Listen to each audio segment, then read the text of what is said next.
I beat him for Valedictorian 10 years ago, and he's been trying to outdo me ever since. At our 10th year reunion, he said, "You were the Valedictorian, shouldn't you be the most successful among us?" Right in front of everyone. No context. No shame. Just that smug smile. I wish it came out of nowhere, but it was the peak of a rivalry he never let go of. I didn't realize how much one speech could mess with someone until years later. But let me back up. I want to tell this right. It was our final year of college. You know the feeling: long nights, coffee-fueled study sessions, group chats popping off with assignment panic, and a permanent layer of stress on everyone's face. We were all racing to the finish line, one GPA point at a time. Adam and I were in the same program. We were both top of the class, but back then, it wasn't some toxic rivalry. Actually, we got along pretty well. Not best friends or anything, but we had this academic rhythm. We were the kind of classmates who passed each other notes in lectures, shared textbooks when someone forgot theirs, and even teamed up for a few group projects. There was competition, yeah, but it felt like the healthy kind. We pushed each other to do better. He'd ace a quiz, I'd match it the next week. We'd trade sarcastic jabs about who was going to crash first under the weight of midterms, but deep down, I think we both respected the hustle. Until rankings came in. It was spring semester. Everyone was speculating who would get valedictorian. The top contenders had been whispered about for months, but no one knew for sure. GPA mattered, of course, but there were other factors: extracurriculars, professor recommendations, department awards. When I got the email, I just stared at it. I had to reread it 3 times before it sunk in. I was valedictorian. By a slim margin. Adam was second. I found out later that it was close, painfully close. A fraction of a GPA point. Maybe 1 grade, 1 paper, 1 attendance record even. But close doesn't matter when there's only 1 podium. I remember telling him. He already knew, of course, but I still felt like I had to say something. We were standing outside the library, of all places, in that awkward gray area between classes. "Hey," I said, kind of nervous. "Just wanted to say. I saw the announcement." He smiled. Tight. Not fake exactly, but not warm either. "Yeah. Congrats. You earned it." It felt genuine in the moment. I thanked him. We did this weird half-hug thing that didn't fully land, and then we both pretended like nothing had changed. But something had. Graduation day came, and I stood up on that stage and gave the speech. I kept it light. Reflected on the memories, the struggle, the late-night ramen runs, the way we all kind of grew up together. I didn't name-drop anyone, didn't turn it into a humble brag. I genuinely thought of it as a speech for everyone. I looked out at the sea of caps and gowns and thought, this is it. This is the end of the race. Spoiler, it wasn't. After graduation, we all scattered. Some stayed local, some moved away, some traveled, and some disappeared completely off social media. I started working at a firm in my city, entry level, decent hours, good enough to get by while I figured out what I actually wanted to do with my life. It wasn't glamorous, but I liked it. Adam went quiet for a while. No posts, no updates, no group chat appearances. I assumed he was just busy adjusting like the rest of us. Then, about a year later, his updates started trickling in. At first, it was the typical stuff. New job, new city, something about a startup. A little flashy, but fine. Then it ramped up. Suddenly, my feed was full of Adam. Adam at the airport lounge. Adam in front of his Tesla. Adam in a crisp suit holding a glass of champagne on what looked like a yacht. There were captions like, "Grinding in silence until it's time to flex," and "Left the 9 to 5 for the 24/7. Okay. Cool. Still, I figured, good for him. Let him live. I muted him for a while, not out of jealousy, but just because it was exhausting. I was tired from work, from life, from commuting and barely having time to breathe, and here he was living some movie montage. Then the subtweets started. Not literal tweets, but you know what I mean. The captions got a little sharper. More pointed. Less about him and more about, well, someone. Success isn't about titles. It's about results. While some people are proud of giving speeches, others are busy giving orders. Don't let a 4.0 make you think you've made it. Real life doesn't care about your GPA. No name. No tag. But who else could it have been about? And yeah, maybe I sound self-centered assuming those were about me, but context matters. We had a history. A rivalry. A very public final ranking. And now here he was, constantly posting success stuff with captions that might as well say, "Remember that girl who beat me at graduation?" Here's why that doesn't matter. It wasn't the flexing itself that bothered me. If someone wants to post their highlight reel, fine. Social media is basically a competition to see who can pretend their life is the most perfect. But it felt personal. Like he was trying to win a rematch no one else had agreed to. It didn't help that mutuals started messaging me about his posts. "Hey, didn't you two graduate together?" I didn't reply. But in the back of my mind, I started to see it for what it was. Adam hadn't moved on. Not really. He didn't just want to succeed. He wanted it to be known that he had succeeded more than me. He needed the scoreboard back up. He needed an audience. I didn't respond. I didn't post counter updates or try to outshine him. My life wasn't about proving anything. But his clearly was. Wow. I never thought that the post would blow up. To those who commented that maybe I was just jealous of his achievements, well, I don't blame you. I reread what I wrote and yes, I can see how it might sound like someone bitter that they aren't rolling around in a luxury car. But that's not what this is. I promise. I'm not jealous of the kind of life Adam has. And I never was. But I do have more to say. So here it is. About a year and a half after graduation, we had our first proper reunion. It was someone's birthday, one of our mutuals from college who had stayed in the same city. The group chat came back to life with people confirming if they could come, joking about who had gotten old or boring. I wasn't even sure Adam would show. He hadn't been around for most smaller meetups, but then someone said he RSVP'd and suddenly the energy shifted. The night of the reunion, I showed up wearing something simple. Nothing flashy. Just work casual, because I had come straight from the office. I walked into the restaurant and spotted the usual suspects, some classmates already a few drinks in, someone playing DJ over the Bluetooth speaker, the birthday girl laughing near the bar. And then I saw Adam. It was like he had stepped out of a tech entrepreneur starter pack.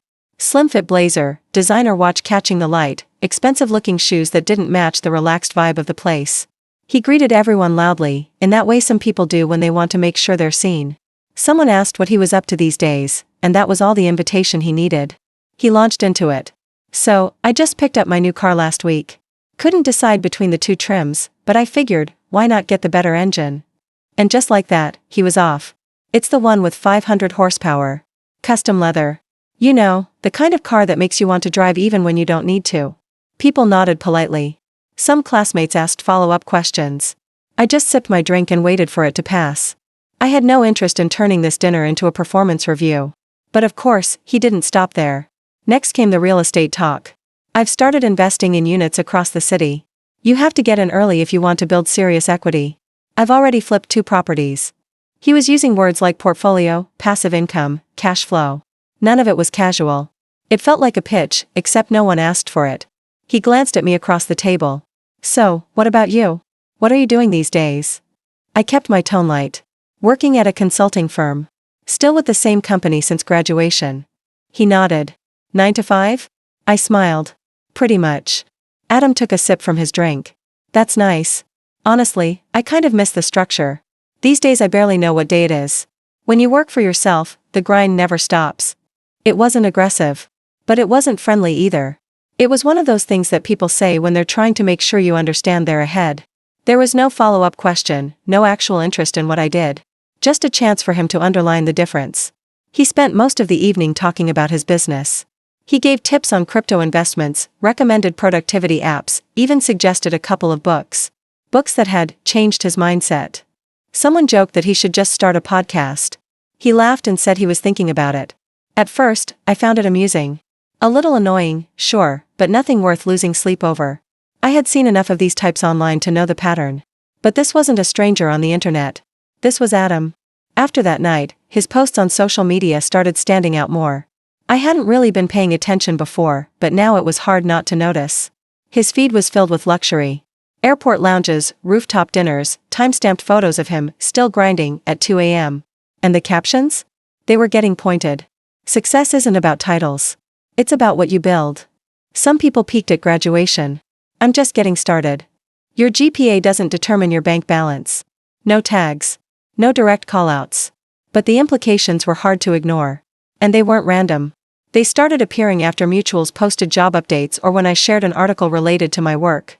The timing felt too perfect to be coincidence. At one point, he shared a quote from a business podcast.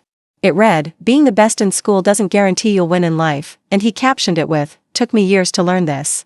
I wasn't tagged. But our old classmates noticed. A few even messaged me. One of them said, "He's still on that valedictorian thing?" Another sent laughing emojis. I replied with a shrug. I didn't want to feed into it. But I also couldn't ignore the fact that he hadn't let go.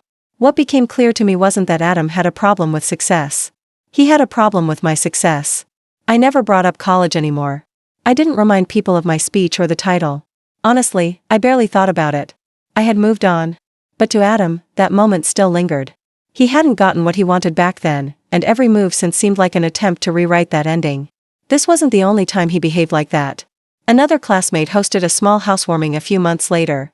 Adam showed up in a luxury SUV and parked right in front of the house like it was on display. He walked in, holding a bottle of wine he made sure everyone knew was imported. Again, the conversation somehow turned to career paths. Someone asked me how work was going, and before I could even answer fully, Adam jumped in with, "You know what's wild? Most people don't realize how important it is to make your money work for you. You can't just rely on a paycheck forever." He wasn't looking at me, but he didn't have to. Then he added, "The real flex is freedom. Time freedom, financial freedom, location freedom. That's what we should be aiming for." Someone asked him how many hours he worked a week. He said, "I don't count hours. I count wins." That same night, he pulled me aside before leaving.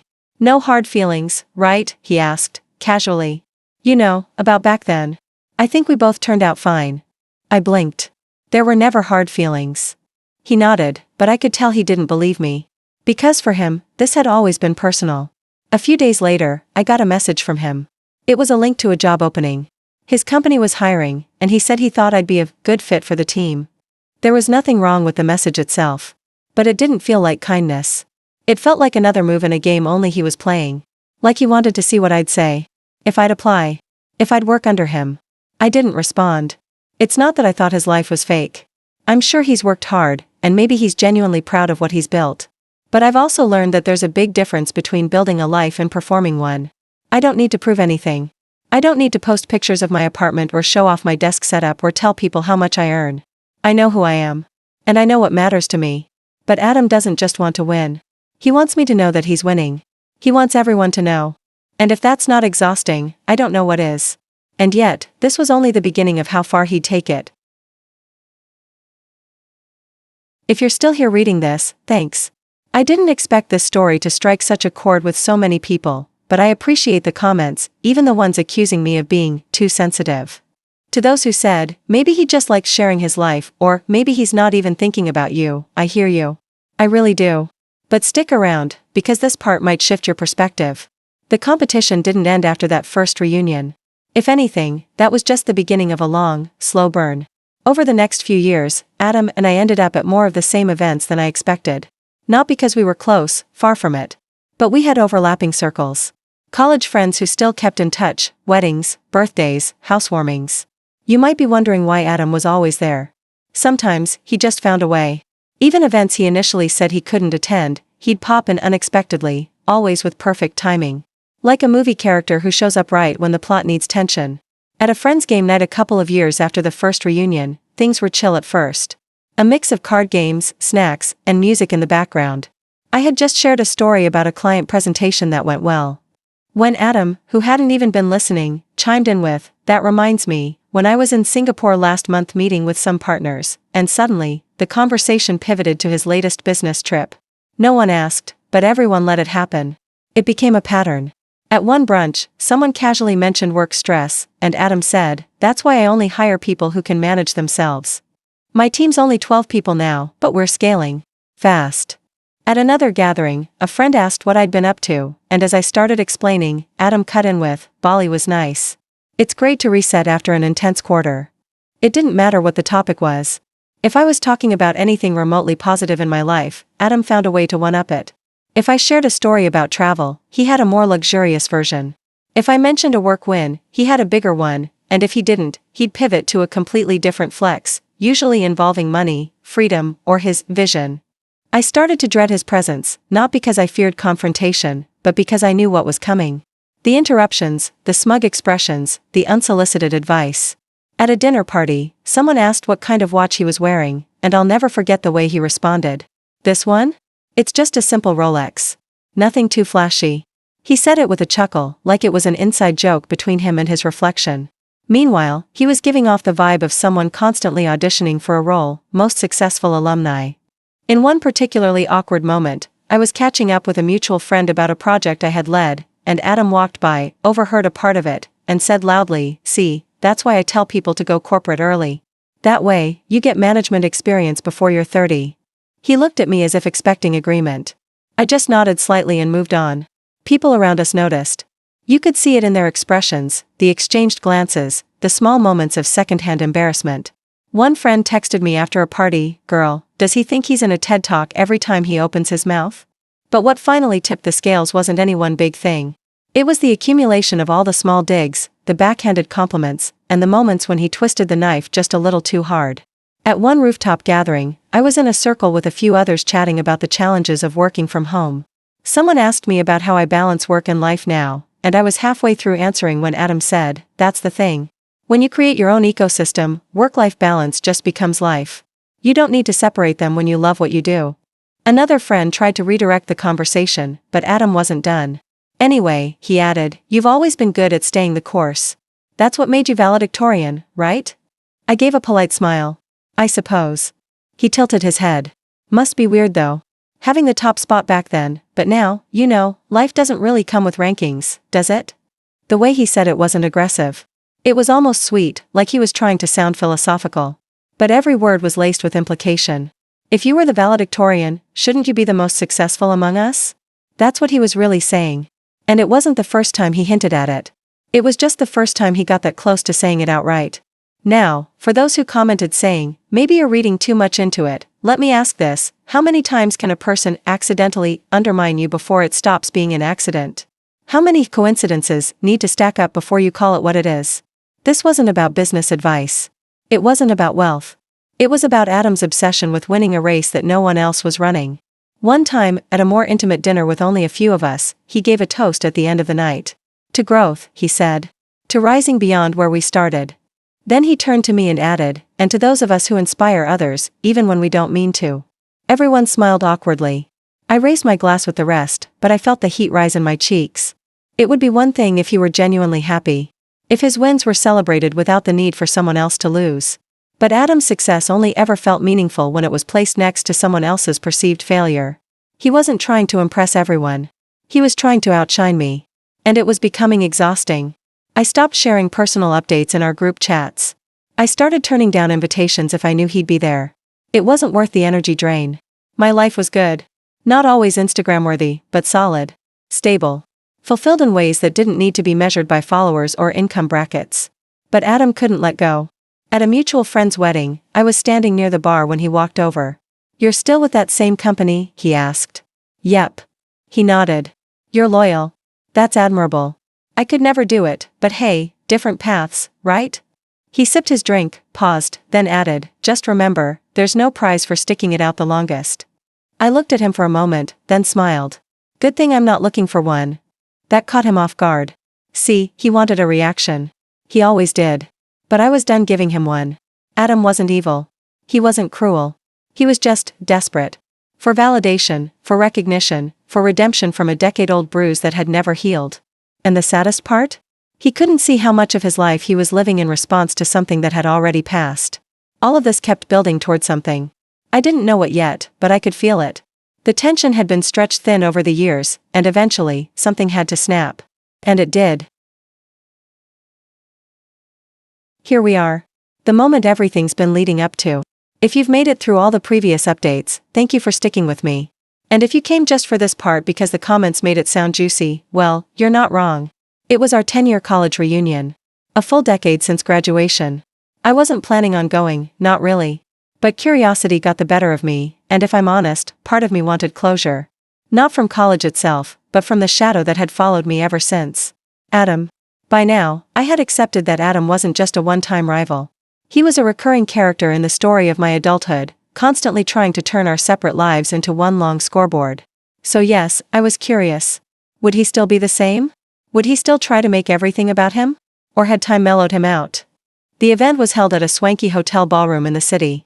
Think cocktail dresses, live jazz, and name tags with our graduation photos on them, just in case time had been too kind or too harsh. I showed up with a couple of close friends, already preparing myself mentally. And there he was. Still tall, still sharp in a designer suit, and still commanding attention like he was the guest of honor. He made his way through the crowd, laughing just a little too loudly, giving hugs that lasted half a second too long. Every time he answered a question, He managed to include a reference to a recent trip or an executive decision he made. Something about how he turned down a board seat because it didn't align with his personal brand. I tried to stay out of his orbit. I caught up with friends, posed for photos, and actually had a great time for the first hour. Until Adam found me. Well, if it isn't the woman of the hour, he said, raising his glass as he approached. Valedictorian herself. I smiled politely. Hey, Adam. You look great. Still with the same company? I nodded. Yeah, I'm in a leadership role now. It's been good. That's nice, he said, in a tone that made it sound like I had just said I enjoyed oatmeal. Then came the trademark Adam barrage. I just got back from Barcelona. Partnered with a startup accelerator out there. I was going to stay longer but had to fly back for some consulting work. Honestly, the freedom is amazing. I can work from anywhere these days. He didn't wait for a response. Kind of wild to think how far we've all come. Remember how we used to stress about finals? Crazy. And now, well, some of us really leaned into it. Yeah, we all took different paths, I said. He chuckled and leaned in slightly. You know, sometimes I wonder. You got the title. But if we were to look at things now, who's really ahead? I blinked. What are you getting at? He raised both brows, feigning innocence. Come on. You know what I mean. Look at you. Still with the same job after all these years. And look at me. Traveling, investing, building. He gestured around the room. People know who I am. They follow what I do. And yet, you're the one who gave the speech. There it was. Finally said out loud. So what, Adam? You've made money. Good for you. That doesn't mean anything to me. Doesn't it? He asked. Because if you were the valedictorian, shouldn't you be the most successful among us? The words hung in the air like a spark in a room full of dry paper. Conversations around us dimmed, like people instinctively knew something was about to ignite. I could have laughed. I should have walked away. But after 10 years of him poking, jabbing, and parading his insecurities in a suit of ego, I didn't. You keep saying that like it means something, I said, my voice calm but sharper than I intended. Like success has one definition. Like it's a competition and someone forgot to tell the rest of us. A couple of classmates nearby exchanged glances. One of them gave me a supportive half-smile, sensing the tension. Adam let out a breathy laugh and gestured with his drink. I'm just saying, it's funny, isn't it? All that academic glory, and now you're still doing the same thing? No book deals? No company of your own? Not even a podcast? That's what you think success is? Noise? I shot back. The loudest person in the room isn't always the most important one, Adam. He took a step closer, no longer pretending to be casual. Don't act like you haven't been watching. I know you see what I post. Everyone sees what you post, someone behind me muttered. That made him pause. The comment came from a quiet guy from our old group project days who rarely spoke up. He held his drink like it was a mic and continued, it's like a highlight reel of a guy who's afraid to be boring for 5 seconds. A few others chuckled nervously. Adam turned to him, defensive. So I'm not supposed to be proud of what I've done? Pride is fine, someone else said, stepping in. But this thing you do, the constant flexing, the digs, the way you single her out every time, it's not pride. It's an obsession. He looked around, suddenly aware of the eyes on him. You think I'm obsessed? He said, incredulous. With what? Her job? Her steady little life? No offense, but being average isn't exactly aspirational. Oh my God, Adam, I said, finally losing the last bit of restraint. Why do you need me to lose so badly for you to feel like you've won? Silence.